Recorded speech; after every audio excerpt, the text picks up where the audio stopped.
자, 14장 32절을 좀 보십시다. 예수님과 제자들이 겟세마네라 하는 곳에 이름에 예수께서 제자들에게 이르시되 내가 기도할 동안에 너희는 여기 앉아 있으라 하시고 예수님이 말씀을 사실 잘못하셨던 것 같아요. 여기서 기도해라 그래야 되는데 앉아 있으라 그래가지고 제자들이 앉아만 있다가 졸았던 것 같아요. 근데 원래 이 말은 다른 복음서를 다 비교해 보면 사실 기도하고 있으라는 말이죠. 오늘 이 밤은 예수님에게 적어도 역사의 구원을 위해서, 인류의 구원을 위해서 가장 외롭게 하나님 앞에 서야 했던 시간입니다. 어떤 사람이든지 그 운명의 날이라는 게 있어요. 이 길이냐 저 길이냐. 또 남자들 세계에도 그런 운명의 날이 있죠. 예수님은 그 정도의 무게가 아니라 전 인류의 역사를 짊어진 운명의 밤을 지금 맞이하고 있는데 그 밤을 평소에 함께 생활했던 제자들과 함께 하고 싶었던 것 같아요. 그래서 제자들을 데리고 겟세마네 동산으로 가셨어요. 원래 겟세마네는 산 이름은 아닙니다. 원래 이 산 이름은 감람산이라고 불리워요. 왜 감람산이냐면 감람나무가 많았고 또 특별히 이 감람산에 올리브 나무가 많았습니다. 해서 그 올리브 기름을 짜는 틀들이 여기저기 있었는데 겟세마네라는 말은 기름을 짜는 틀이라는 뜻입니다. 유착기라는 의미도 되죠. 짜는 거예요.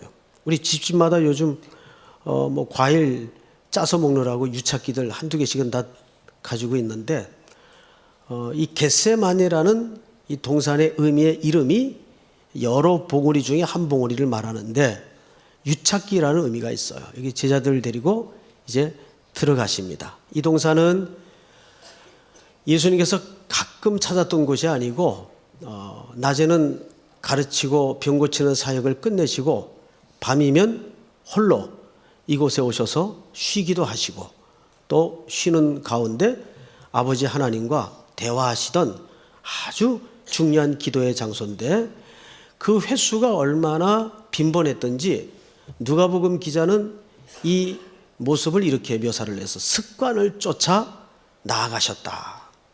예수님도 하나님이셨지만 아버지께 뭘 쫓아 나갔어요? 습관을 쫓아 나갔어요. 습관을 쫓아. 그리고 이제 역사의 구원과 운명을 걸고 하나님 앞에 기도하기 시작합니다. 이제 그 부분을 좀 자세히 보도록 하십시다. 베드로와 야고보와 요한을 데리고 가실새 심히 놀라시며 슬퍼하사 34절 시작. 말씀하시되 내 마음이 심히 고민하여 죽게 되었으니 너희는 여기 머물러 깨어 있으라 하시고. 네, 너희는 여기 머물러 뭐 하라 그랬죠? 깨어 있으라. 오늘 두 번째 토픽이 깨어 있으라입니다. 이 깨어 있으라는 말은 평소에도 예수님이 자주 사용하셨던 언어 습관인데 우리 13장 끝부분을 한번 볼까요?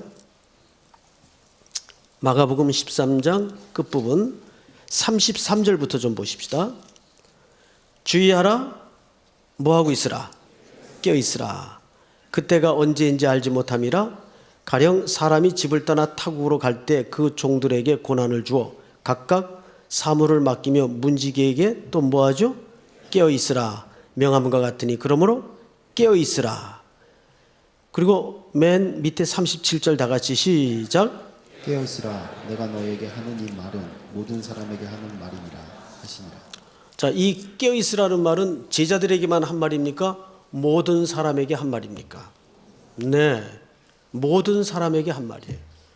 그렇다면 깨어 있다는 게 뭘 요구하시는 걸까요? 구체적으로 사실은 기도하고 있으라 그 뜻이에요. 깨어 있는 건 뭐 하는 거라고요? 기도하고 있는 거예요.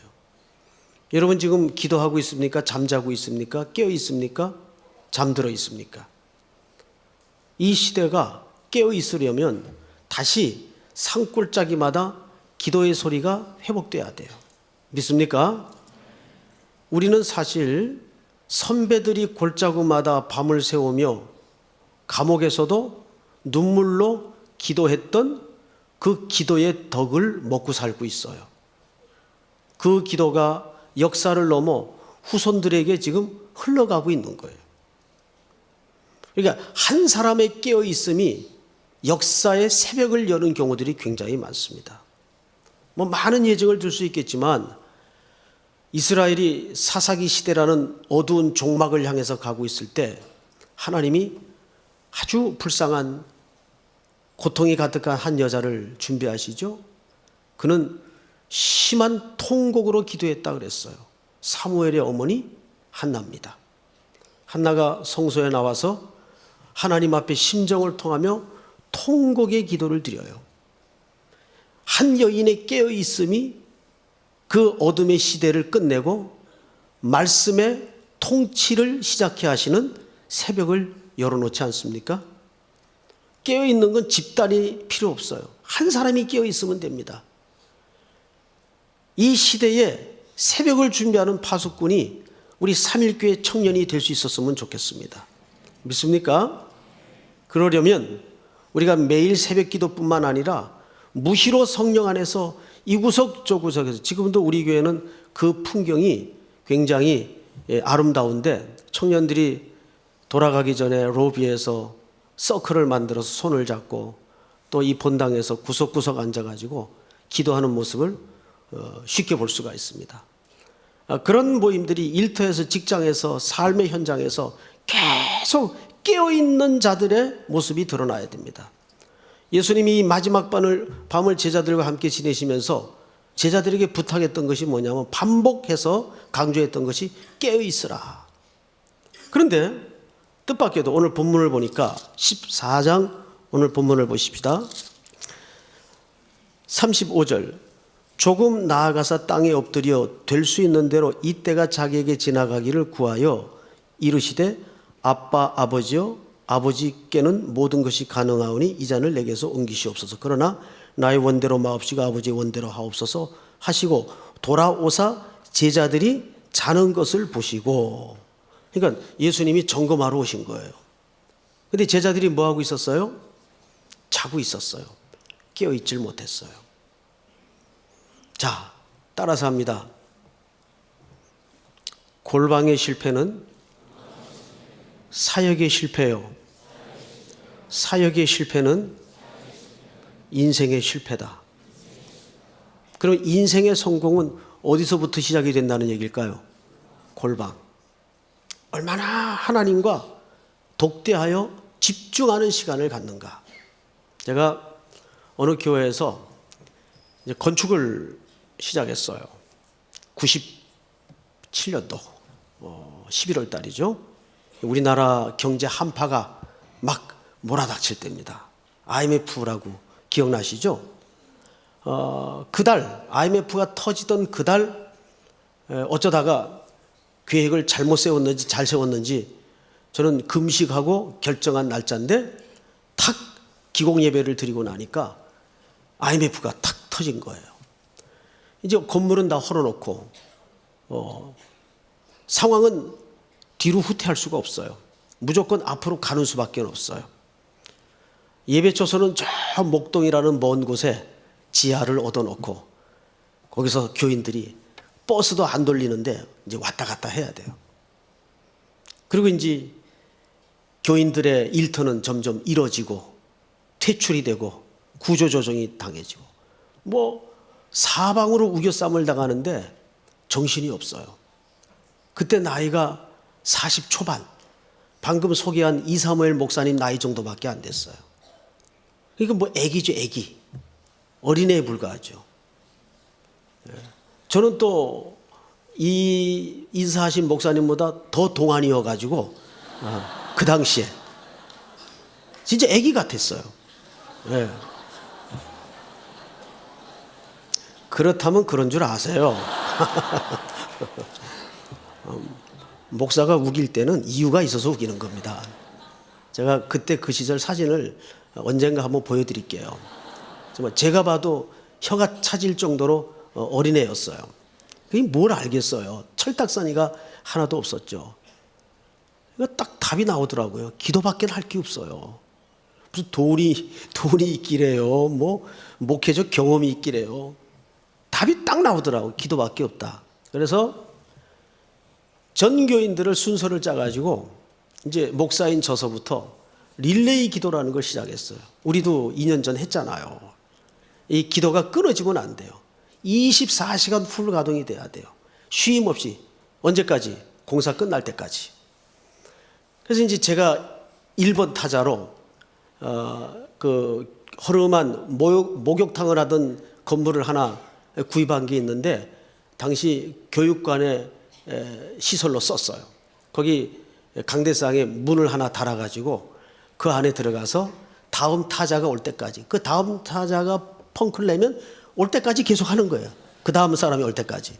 이제 그렇게 약속을 해놓고 이제 막 기도를 하는데 제 다음 타자가 오셨어요. 그래서 저는 이제 한 2시간 기도하다가 물려주고 이제 목양실로 내려갔습니다.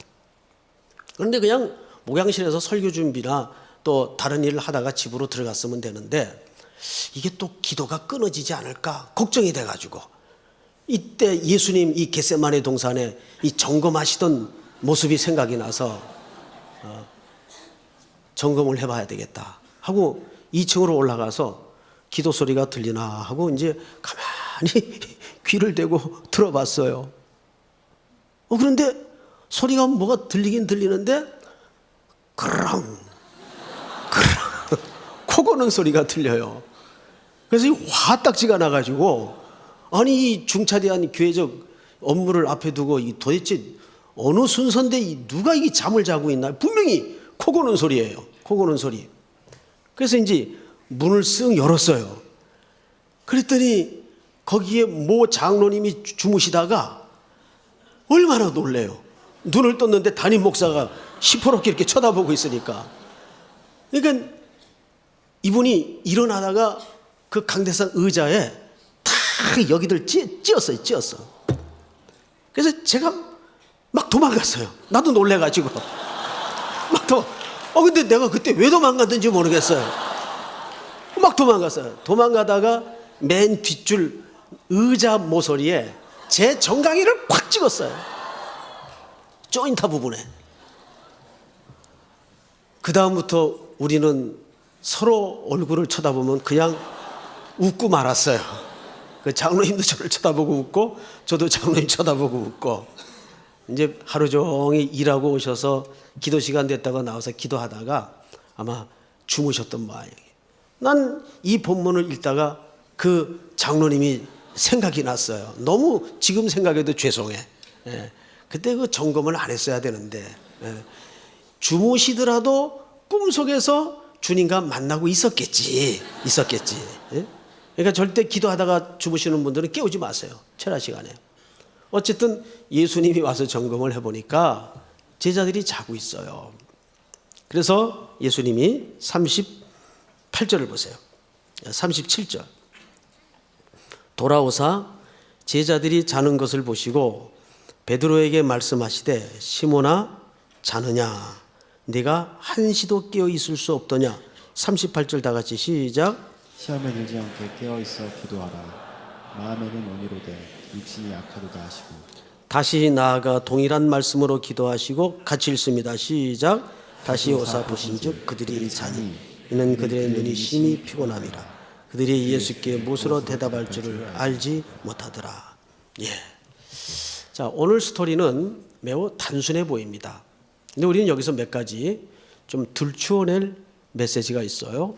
첫째, 예수님은 분명 평소에도 인자가 온 것은 자기 목숨을 많은 사람들의 대속물로 주려고 왔다고 스스로 자기 오신 사명도 알았고 자기가 그렇게 죽임을 당할 것을 아셨어요. 근데 오늘 겟세마네 동산에서 만난 예수님의 기도하시는 모습은 굉장히 비통스럽고 처절한 모습이었어요. 심지어는 어떻게 기도하냐면 36절을 보세요. 이르시되 아빠 아버지요. 이 아빠라는 말은 아람 말입니다. 말 그대로 아버지를 어린아이가 친근스럽게 부를 때 쓰는 표현이에요. 그러니까 얼마나 이게 사실은 뒤집어 놓고 보면 가슴 아픈 호칭인지 몰라요. 이제 아버지는 이 아들을 인류의 구원을 위해서 제단 위에 내놓기로 마음에 작정을 하셨어요. 그 아버지의 계획을 이 아들은 알아요. 근데 그 아버지를 향해서 오늘 이 마지막 밤에 아들은 아빠, 아버지요 이렇게 부릅니다. 이미 아버지는 이 아들을 향해서 등을 돌리고 앉아 계세요. 그리고 등 돌린 아버지의 등을 향해서 아들 예수님은 아빠, 아버지요. 그러니까 그 부르짖는 기도의 소리가 아마 하나님의 가슴이 있었다면 갈기갈기 찢어 놓았던 부르짖음이었을 겁니다. 아빠, 아버지요. 아버지께는 모든 것이 가능하오니 이 잔을 내게서 옮기시옵소서. 그러나 내 원대로 마옵시고 아버지의 원대로 하옵소서. 할 수만 있다면 아버지께서는 모든 일이 가능하시오니 이 잔을 내게 지나가게 해달라고 부탁을 합니다. 이 잔이 갖는 의미는 죽음의 잔이에요. 이 잔에 이 아들이 흘린 피가 가득히 채워질 겁니다. 자, 그러면 도대체 여기서 예수님의 마음을 뒤흔들고 이렇게 아프게 몰아넣었던 가장 중요한 이유가 뭘까요? 왜 주님은 자기가 이미 제물이 되어 이 땅에 오신 것도 아셨고 그렇게 죽을 것도 그분은 스스로 말씀하셨던 분이에요. 근데 적어도 이 겟세마네 동산에서 만난 예수님의 태도는 우리의 기대하고는 조금 다른 모습을 보여주고 있습니다. 그렇다면 여기서 예수님의 그 감당기 어려워하셨던 이 죽음의 잔에 해당하는 이 고통은 뭘 말할까요? 십자가에 죽으면 얼마나 아플까? 그런 고통일까요? 멜 깁슨이라는 배우가 출연한 예수에 대한 영화가 있죠. 그분 이름이 멜 깁슨이 맞을 겁니다. 근데 그 영화를 보면 조금 위험하기까지는 않지만 초점을 흐릴 만한 전체적인 분위기가 있어요. 이게 뭔지 아십니까? 너무 예수님이 십자가에서 받으시던 그 고통을 너무 리얼하게 묘사를 하고 그걸 강조하다 보니까 예수님이 십자가에서 겪으셨던 육체적 고통에만 초점을 맞췄어요. 이것은 복음이 말하고 싶은 메시지의 본질을 상당히 희석시킬 위험성이 있습니다. 물론 십자가의 형태는 무서운 거예요. 그렇게 서서히 죽어가야 했던 당시의 십자가의 고통은 보통 인간으로서 감내하기 힘든 고통인 것만은 맞아요. 그런데 십자가의 고통을 넘어서 오늘 예수님의 이 고통이 갖는 의미를 알 때 우리의 십자가의 고통은 달라질 수밖에 없어요. 예수님의 고통은 뭐였을까요? 십자가에 달려서 아픔을 겪어야 했던 고통 때문이 아닙니다. 예수님이 가장 아파했던 것은 사랑하는 아빠, 아버지와의 관계가 끊어지는, 단절되는 아픔이에요. 버려지는 아픔이에요. 여러분, 사람이 동물과 다른 것은 그래서입니다. 내가 버려진다는 것은, 그런데 동물들도 말 못하는 소나 개들도 도살장으로 끌려가면 울어요. 눈물을 뚝뚝 흘려요. 심지어 자기 새끼를 어디로 데려가면 어미소가 몇 날, 며칠을 밥을 안 먹어요. 여물을 안 먹어요. 그러면 온 집안 식구들이 안 돼요. 이 소가 왜 밥을 안 먹는지. 그러면 서로 아무 소리 않고 밥 안 먹는 그 어미소 앞에 여물을 묵묵히 계속 넣어준답니다. 그래도 너 먹어야 기운 내서 일한다. 먹어라, 먹어라. 근데 소는 슬픈 거예요. 미물도 어떤 관계가 깨어지고 관계가 단절이 될 때 오는 정서적 충격이 있어요. 말 못하는 미물도. 그런데 창조주 하나님의 아버지와 그 아들이 이제 하룻밤만 지나면 제물이 되어서 이 아들은 십자가의 처형이 됩니다. 아버지께서 이 아들을 버리는 거예요. 우리의 구원을 위해서. 그래서 십자가가 갖는 가장 큰 메시지는 뭔지 아십니까? 순종입니다. 아버지의 우리를 사랑하시는 구원의 방식에 아들이 순종한 사건이 십자가의 사건이에요. 이 십자가의 절정은 사실은 아드님의 순종입니다. 믿습니까? 그런데 신앙생활을 이제 얼추 이렇게 대충 중년이 넘어가는 나이에 이르러서 신앙생활을 겪다 보니까 요즘 들어서 느끼는 생각이에요. 아마 이건 나이대별로나 또 정황에 따라 다를 수 있겠지만 신앙생활의 제일 어려운 부분이 뭔지 아세요? 순종하는 거예요. 순종.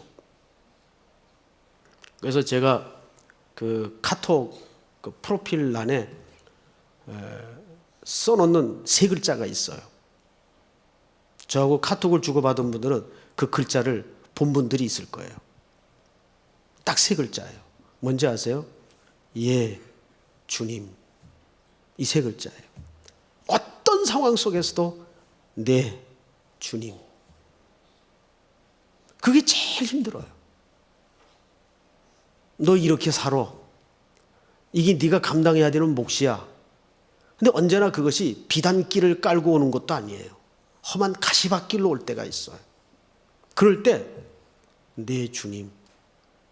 이렇게 주님 앞에 군더더기 잔소리 안 하고 그 길을 묵묵히 받아들일 수 있겠는가. 이게 사실은 신앙생활을 할수록 어려워요. 우리 한번 해보십시다. 예 주님. 그리스도 안에서 예만이 있느니라.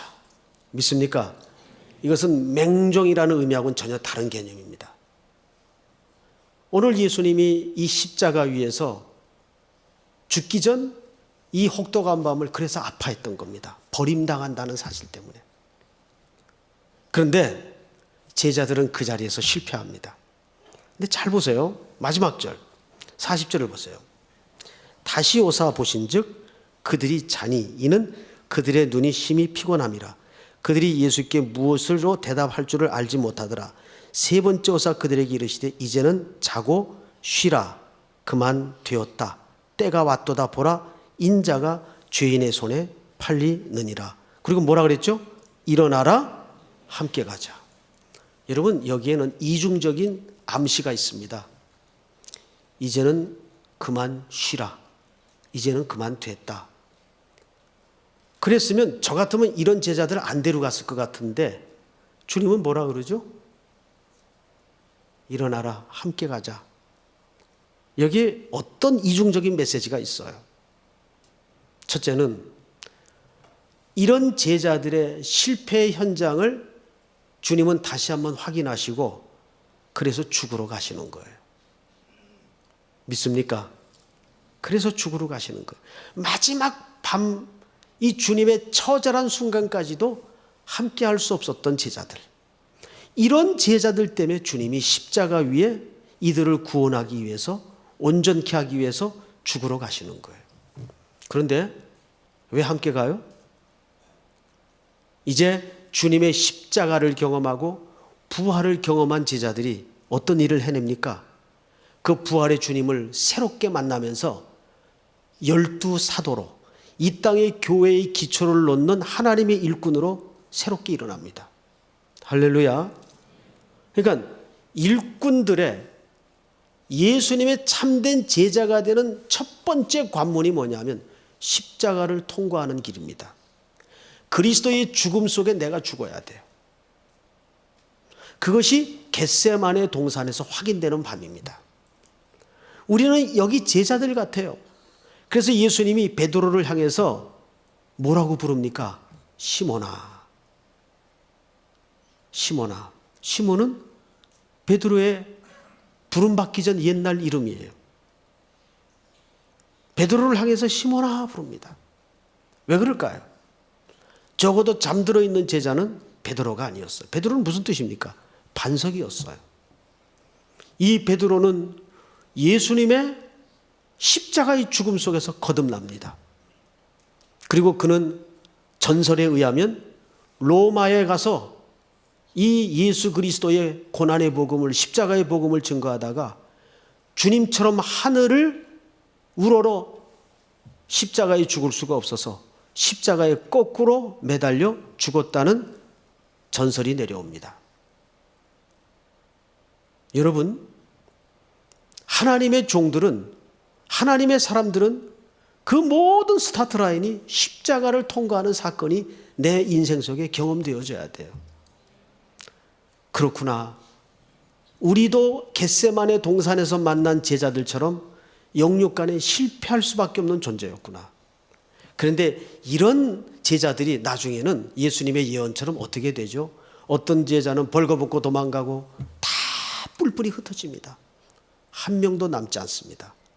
어떤 제자는 옆구리에 손을 넣어서 의심을 하고 다 흩어집니다. 그런데 그들이 부활의 주님을 만나고 성령이 오셔서 그들과 함께 내주하기 시작하면서 달라집니다. 사도행전의 역사를 엽니다. 그리고 이 땅에 그리스도의 신부인 교회가 온 천지에 열매로 나타나지 않습니까? 십자가를 통과하지 않는, 예수님의 십자가의 죽음을 통과하지 않는 사역은 없습니다. 다시 한번 따라합니다. 골방의 실패는 사역의 실패다. 믿습니까? 인생의 성공은 어디서부터예요? 골방에서부터예요. 이제 우리는 이 겟세마네 기도를 왜 할 수 있어야 되고 할 수밖에 없느냐? 예수 그리스도께서 뭐라 그랬어요? 일어나 함께 가자. 주님 안에서 할 수 있습니다. 계속 우리의 일상 속에 겟세마네 공간을 만들어 아버지 하나님과 주님처럼 순종하기로 작정하여 하나님 앞에 기도의 호흡을 근치지 않는 우리 삼일교회 모든 성도들이 될 수 있기를 주의 이름으로 축복합니다. 우리 다 일어나셔서 찬송가 157장, 많이 안 불러본 찬송인데 한번 불러봅시다.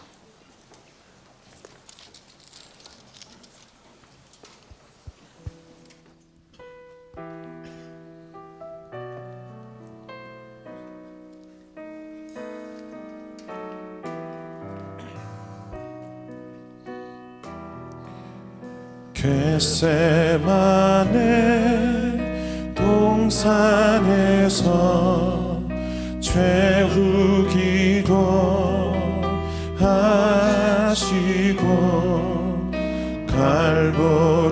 갈보리산 십자가를 죄인 대신 지셨네.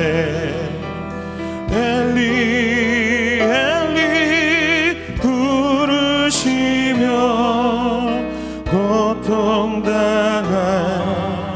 예수여 우리 위해 괴로운 짐 주님 홀로 지셨네.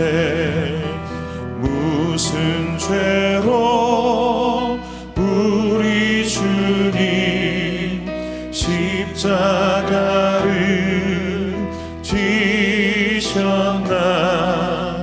하나님 뜻 이루려고 고난의 길 가셨네.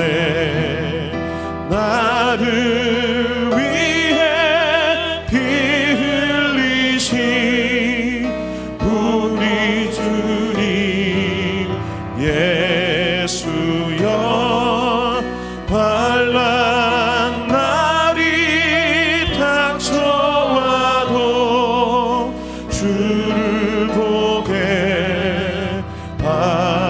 하소서.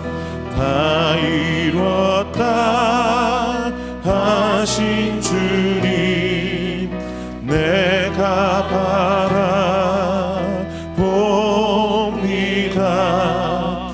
내 가는 길 험하여도 주님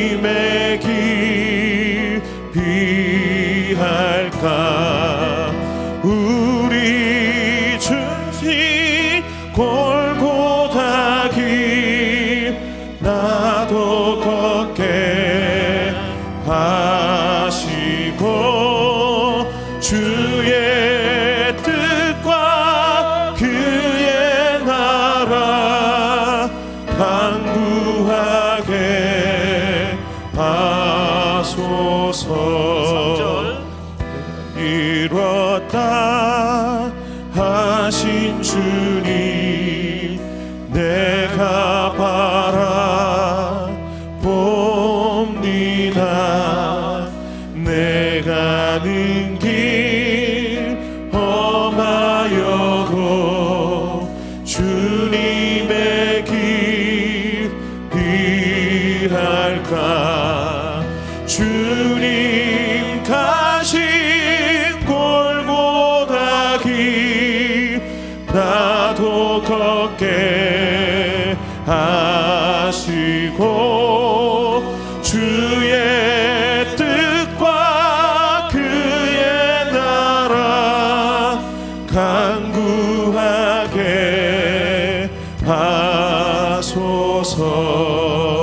하소서. 우리 한번 기도합시다. 이제 남은 한 주간 새 달력이 우리 앞에 놓여지기 전에 지난 한 해를 돌아보면서 하나님 앞에 먼저 감사의 기도를 드리십시다. 주님의 은혜와 동행 없인 걸어올 수 없었던 수많은 굴곡들이 우리 앞에 많았습니다. 민족적으로 또 우리 개인적으로 교회적으로. 그러나 여기까지 우리를 인도하신 하나님께 감사를 드리고 또 오늘 말씀처럼 하나님 올 한 해를 기도로 잘 마무리할 수 있도록 도와주십시오. 내 삶 속에 겟세마네 공간을 가질 수 있도록 함께해 주십시오. 기도를 통해서 내 뜻을 관철시키는 것이 아니라 예 주님 순종하겠습니다. 이 고백이 기도의 마지막 결어가 되게 하여 주시옵소서. 또 이후에 있을 재직회를 위해서도 우리 주여 한번 부른 다음에 소리내어 통성으로 기도합니다. 주여! 하나님 은혜를 진심으로 감사합니다. 오늘도 우리들에게 귀한 시간 주셔서 하나님의 신실한 약속을